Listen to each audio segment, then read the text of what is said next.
friends, welcome to Dreams Catcher. ഇന്ന് ഞാൻ വന്നിരിക്കുന്നത് വെള്ളരിക്ക വെച്ചിട്ടുള്ള ഒരു ഓലന്റെ റെസിപ്പി ആയിട്ടാണ്. അപ്പോൾ അതെങ്ങനെയാണ് ഉണ്ടാക്കേണ്ടതെന്ന് നോക്കാം. അതിനായി മീഡിയം സൈസുള്ള ഒരു വെള്ളരിക്ക ഇതുപോലെ കട്ട് ചെയ്തെടുത്തിട്ടുണ്ട്. പിന്നെ 2 പച്ചമുളക് നീളത്തിൽ കീറിയത്, 1 കപ്പ് വൻപയർ വേവിച്ച് വെച്ചിട്ടുണ്ട്. അതേപോലെ ആവശ്യത്തിന് ഉപ്പ്, വെള്ളം.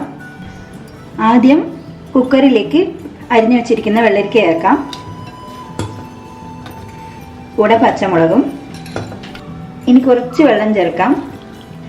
ഇനി അതിലേക്ക് തേങ്ങയുടെ 2ാം പാല് ചേർക്കാം.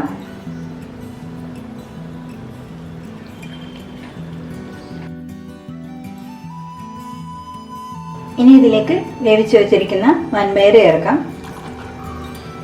ഇതിൽ തേങ്ങാപ്പാൽ എടുക്കണം എന്നുള്ള ഒരു ബുദ്ധിമുട്ട് ഒഴിച്ചു കഴിഞ്ഞാൽ ബാക്കിയൊക്കെ പെട്ടെന്നാവും. അപ്പോൾ അങ്ങനെ വേഗം ഉണ്ടാക്കാൻ പറ്റുന്ന ഒരു കൂട്ടാനാണിത്. ഇനി ഇത് അടുപ്പിൽ വെച്ചിട്ട് നമുക്ക് ഒരു വിസിൽ വരുന്നവരെ വേവിക്കാം. അധികം കുഴഞ്ഞു പോകരുത്, കറക്റ്റ് ഭാഗത്തിനായിരിക്കണം വേവ്. അപ്പോൾ വെള്ളരിക്ക വെന്തിട്ടുണ്ട്. ഇനി വീണ്ടും തീ കത്തിച്ചതിന് ശേഷം ആവശ്യത്തിന് ഉപ്പ് ചേർക്കാം. ഇനി ഇതിലേക്ക് തേങ്ങയുടെ 1ാം പാല് ചേർക്കാം.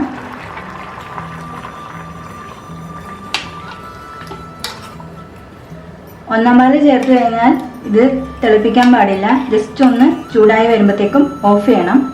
ഇനി കുറച്ച് കറിവേപ്പില ചേർക്കാം. തീ ഓഫ് ചെയ്യാം. ഇനി ഇതിലേക്ക് കുറച്ച് പച്ച വെളിച്ചെണ്ണ ചേർക്കാം.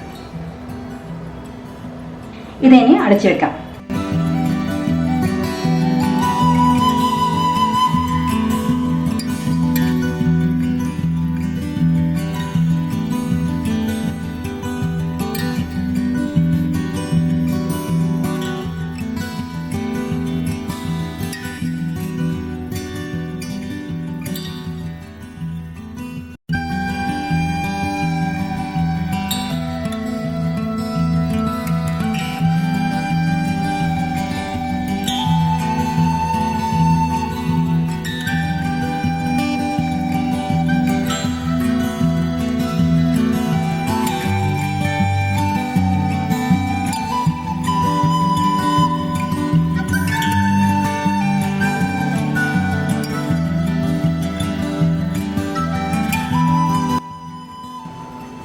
നല്ല ടേസ്റ്റി ആയിട്ടുള്ള വെള്ളരിക്കയും വൻപയറും വെച്ചിട്ടുള്ള ഓലൻ റെഡി ആയിട്ടുണ്ട്.